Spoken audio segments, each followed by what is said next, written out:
Hey, what's up, everybody? Welcome back to another video and another iced coffee, not sponsored by Dunkin', but for the love of cripes, guys, you need to get Dunkin' to go ahead and sponsor me. One, because I need the extra money, and two, I just love it so much when I'm not hitting my microphone and making a god-awful sound. But anyway, guys, today I want to talk about the none other than Superman Legacy and the extreme budget and what this movie is going to need in order to be successful, actually. So I want to talk about Superman Legacy because it is a movie that I'm very much looking forward to. I'm a man, yes, I am a man. I know we shouldn't be talking about genders. I accidentally messed up. I was going to say Superman, but no, I'm not Superman, but I am a man despite the size of my tits.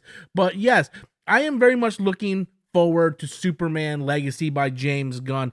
And this is not me shilling out or being a fanboy for James Gunn. I like James Gunn. I don't think he knocks it out of the park each and every time when he does a movie. I'm not the biggest fan of Guardians of the Galaxy 2. I like the first Guardians. I like the third Guardian. The middle one, not so much. But yeah, and I like half of Suicide Squad. So I wouldn't call myself a James Gunn fanboy. I think the guy is a brilliant mind when it comes to comic books and being able to take comic book movies and comic books and transferring them to movies on the big screen. Like I think the guy's getting a lot of hate because of the Snyder cult out there. They're like all over, Zack Snyder's weenie and all that crap, So as it comes to James Gunn and Superman Legacy, I'm looking forward to the movie personally because it's been years since we had a Superman movie. I love Superman. I do. Like I was one of those little kids back in the 80s that had his mom and dad like sew a red cape in the back of their shirt and they used to run around the house, back when I was thinner and I had dreams and aspirations of doing something better than my life.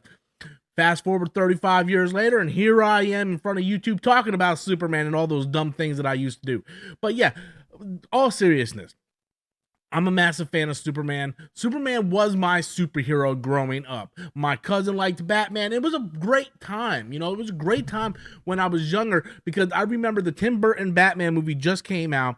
I was a massive fan of Christopher Reeve's Superman movies, and I used to run around with the Superman cape, and my cousin used to run around with the Batman mask on, and we did that for Halloween and stuff. And I remember we always used to play superheroes, and I was Superman.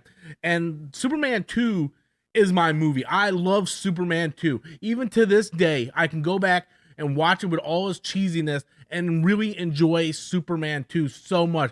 So, long story short, I'm getting into the history of my love for Superman. What I'm trying to say is, I am looking forward to Superman Legacy. It's been a long time since we got a proper Superman movie, since Man of Steel. And since Man of Steel, we got like Batman shoehorned into Superman BVS movie, which was supposed to be a Man of Steel sequel. As for Man of Steel, I just want to hit that on that real quick. I liked Man of Steel a lot. I didn't like it at first. I really did not like that movie at first, but it was a movie that the more I watched, the more I appreciate it. I really love Henry Cavill as Superman. I really do. But I think people kind of need to like take a step back and realize not everything is going to last forever. Christopher Reeve wasn't Superman forever. Tom Welling wasn't Clark Kent forever. These characters move on. These actors move on. So Henry Cavill wasn't going to play Superman forever anyway. So I think people, they have to look at one thing.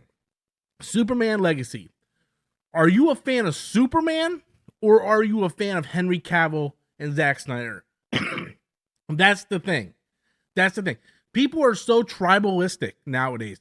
It's crazy how tribalistic people is. Like, oh, you're either Nikes or you're Reeboks, or you're either PlayStation or Xbox. You're either Marvel or DC. You're either Lucas or Disney. Like, people are so tribalistic. Why can't people just be like Deion Sanders and be like, both? Are you playing football or baseball? Both. Offense, defense, both. That's an old school reference to that commercial with Deion Sanders. But you can be both, right? You don't have to be tribalistic. I can enjoy my Xbox Series X and I can enjoy my PS5. I can enjoy my Nintendo Switch. I can like WWE and I can enjoy AEW. I don't have to pick both. I don't have to pick either or. I can be a fan of both, right? So are you a fan of Superman or are you a fan of Zack Snyder? Because if you're a fan of Zack Snyder, okay, you're not going to like anything Superman Legacy is going to do. But I think Superman Legacy has something really special that's going to be going on with this movie. One, you have a phenomenal cast for this movie. You have a phenomenal cast for Superman Legacy that I think is just, it's going to knock it out of the park, man. Like, you got the young little Henry Cavill there. You got none other than Rachel Brosnan, who was in The Marvelous Mrs. Maisel. And you also have this guy, Nicholas Hoult, man, as Lex, which I think by far is one of my favorite castings in this movie. And he also came out and said, hey, you know what? Michael Rosenbaum is my definitive Lex. So he's going to inspire to be more like Michael Rosenbaum, and that's a positive thing. So getting into this video, now that I'm 5 minutes into the video, the actual point of this video is, how successful is this movie going to be? Now, it's been rumored that this movie's $363 million budget for this movie. I don't know where they got that number from. I don't know how they got that number from. And I don't know if that's a legit number. I will tell you this. If that is a legit number, then that's pretty expensive for a movie. It's absolutely positively expensive. $363 million. I don't know if that includes marketing. I don't know. Right? That's massively expensive. But we were doing Storms Live last night, and we had a subscriber send in a super chat, and they said, do you think Superman Legacy is going to be successful? And I brought to the panel, well, what's your terms of being successful? Like what do you quantify as being successful? And Gaiskar and my buddy Danny both said $1 billion. And I want to kind of just put this, and they're entitled to their opinion. Everybody's entitled to their own opinion. There is no right or wrong ways to eat a Reese's, people. Everybody's entitled to their own opinion. But I just want to kind of point it out that people throw out that $1 billion number like that's normal. Like oh, it's $1 billion, is billion or bust. But people also don't realize that $1 billion is not normal. It's a unicorn, right? It's one of those rarefied air situations where Marvel kind of got people spoiled. Now, what I mean by that is, back when Marvel was firing on all cylinders, they were whipping out $1 billion movies like left and right. And people in Hollywood and people that follow the box office was blown away by this success, because they were like, man, these movies are just making billions of dollars left and right. And so much so that you saw Warner Brothers, who wasn't successful, or they were successful, but not in terms of what Marvel was doing. BVS actually made a lot of money. People might not know that, but BVS actually made a lot of money. But since it didn't hit $1 billion, they're like, oh, well, it's not successful. And they kind of blew up their whole franchise. They kind of blew up their whole franchise. And I feel like people are chasing that $1 billion number like that number is attainable for everything. And that's not true. Like, I think the last superhero movie to hit $1 billion, I could be wrong, might have been Spider-Man No Way Home. I think. I could be wrong. I didn't fact check myself. But people have to realize that before Marvel started cranking these things out, it was a very, very rare thing. Like, you had Avatar, you had Titanic, you had like James Cameron doing James Cameron things, but $1 billion movies weren't the norm. It was very, very rare, and it was like the billion. There's a reason why they call it the $1 billion club. Right? Because all clubs are very limited, right? So if you want to be like if you want to be like the 1,000-yard club, right? Like where you get 1,000 yards a season, very few receivers get 1,000 yards per season. It's a very small amount of people. Same thing goes with the billionaires club, right? If you want to be the billion club, it's very small in order to, I don't even know what the hell I'm saying, but what I'm trying to say is, it's very, very small list of movies that can make it's not realistic that a movie has to hit $1 billion in order to be successful. And I'm all coughing in the damn thing. Sorry, give me a second. It's not normal for movies just to make $1 billion left and right. That's not a normal or realistic expectation, is what I'm trying to say. So I don't think we should look at Superman and go, if it don't hit $1 billion, it's a failure.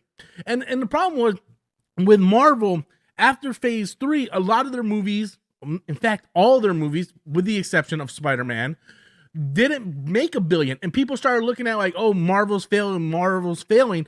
But when you look at it, like Guardians did very well, Doctor Strange did very well. Like a lot of their movies did very, very well, with the exception of Ant-Man and the Marvels. A lot of their movies did very well. Even Thor, Love and Blunder did very well at the box office. So people using $1 billion, I think, is a little unrealistic in my opinion, because it's very, very rare. Yes, Marvel got people conditioned, right, to where they feel like it's something that's not rare. Marvel had people conditioned that this is the new norm. $1 billion is the new norm. But we live in an age that's completely different back when Marvel was hitting these $1 billion left and right. One, it was must-see TV, like my friend DJ said. It was must-see TV. You had to know what was going to go on, what the end credit scene was, how this is going to... It was a puzzle piece. We were putting puzzles together. We knew that Infinity War was the end game. No pun intended. But we knew Infinity War was there. Infinity War Part 1 and Part 2. That was before Endgame was named Endgame.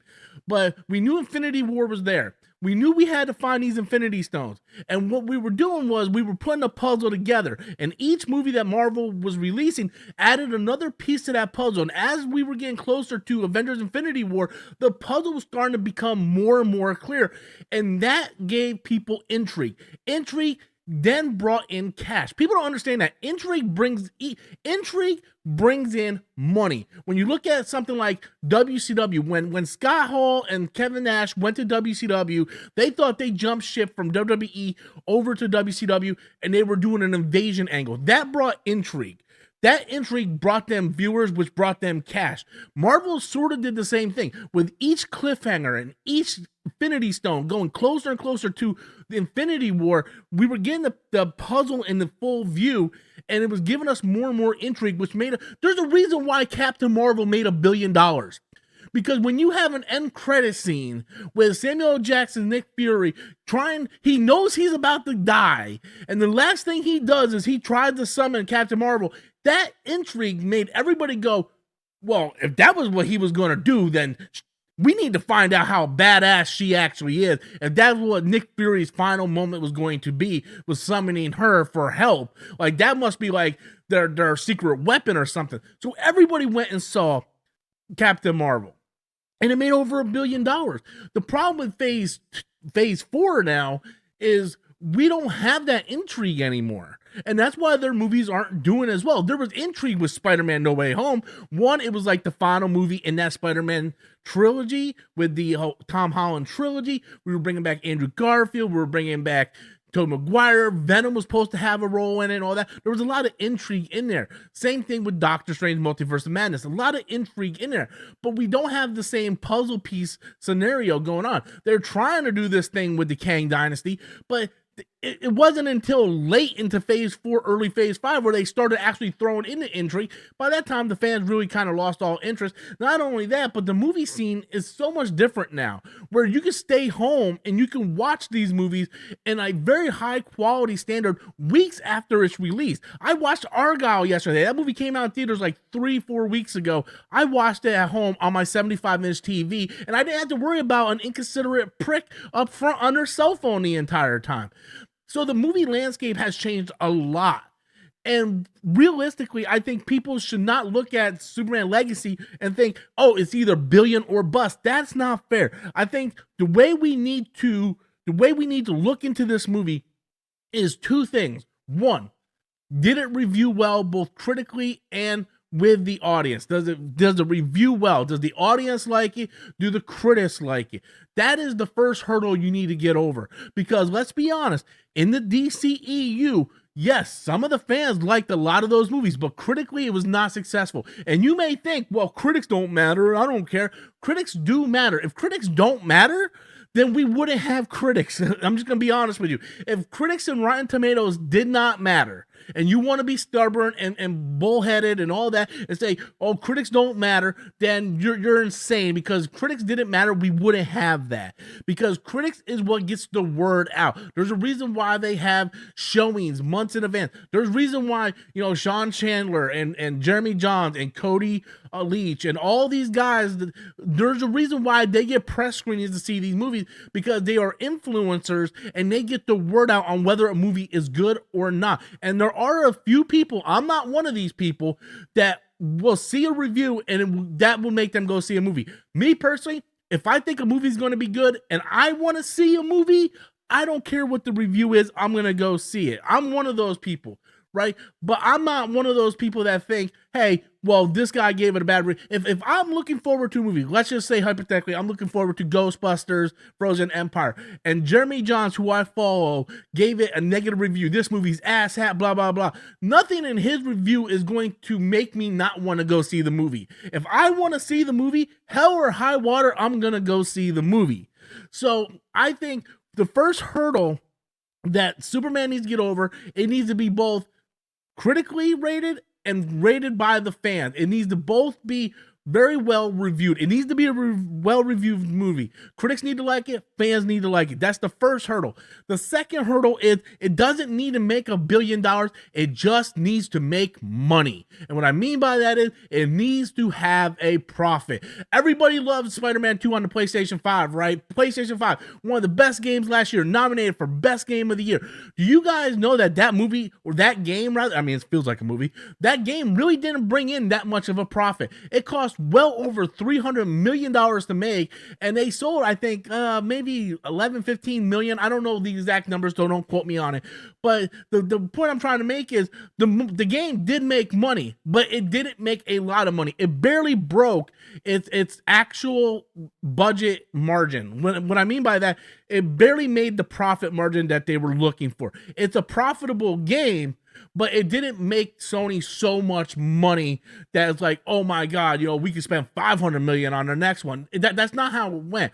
Spider-Man 2 was very successful, but it also cost them a lot of money. So we don't sit there and look at Spider-Man 2, the video game, and say, oh, it needs to make $2 billion to be successful. No, we okay, it needs to sell X amount of copies, and we need to at least hit our profit margin. And it's a very small profit margin for Spider-Man 2 because it costs so much to make. The same thing is going to apply when it comes to James Gunn's Superman Legacy. It doesn't need to hit $1 billion. It just needs to hit profitable numbers. It needs to be successfully rated and reviewed, and it needs to hit the profit margin, whatever the studio decides that profit margin should be. It needs to be in the positive. It doesn't need to hit $1 billion.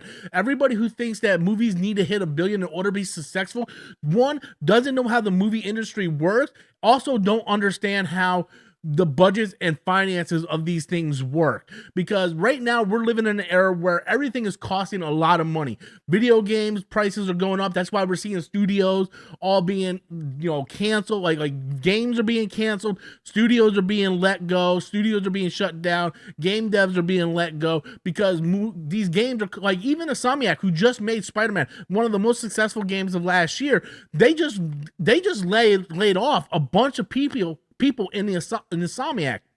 And even in the Insomniac leaks, they expressed how much these games are costing, and the returns are not as profitable. So it's just the world we live in now, where everything is costing so much. So Superman Legacy costing $363 million. That's a lot of money. But again, as long as it's successful with the critics and then profit margin, then there's a good chance that the movie might be successful. So I covered a lot of stuff in this video, whatever you want to call it. I was expecting to go on for almost 20 minutes, but I feel like it's a very, very touchy topic, and I wanted to kind of talk about this topic because I'm very much a fan of Superman. I like Superman. I like James Gunn. I want the DC to really succeed because we need both companies to succeed. That's very, very important. I don't think people realize the tribalism doesn't make a lot of sense. If AEW succeeds, it's better for WWE. If Microsoft succeeds, it's better for Sony. If Marvel, if Superman succeeds, it's better for Marvel, right? Rising tide rides all ships. You want to be able to have your competition do well because it brings viewers in. If people are like, oh man, Superman Legacy is really good, I can't wait for the next superhero movie. What's the next superhero movie? Let's just say it's Captain America 4. Oh man, I'm gonna go check that out. Same thing, same exact thing, guys.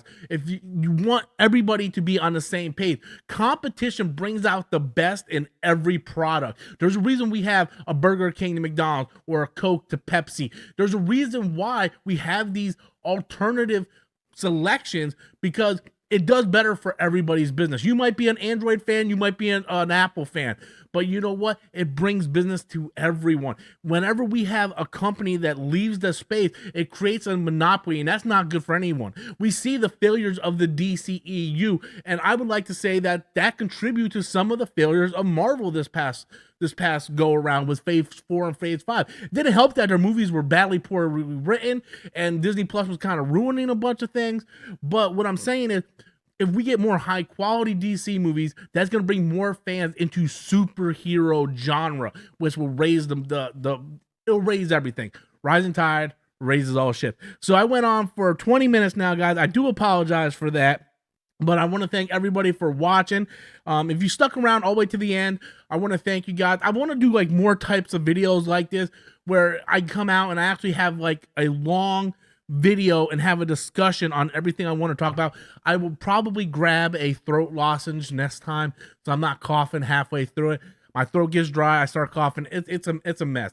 But I'm about to go work on my game video. I'm about to review the PlayStation Portal over on my game channel. So guys, go check that out. Check out my wrestling channel. I will have the links to both of those channels in the outro. So thank you so much for watching. Appreciate you guys. Stay safe. Until next time, as always, I'm Robert Storms, and that's my opinion.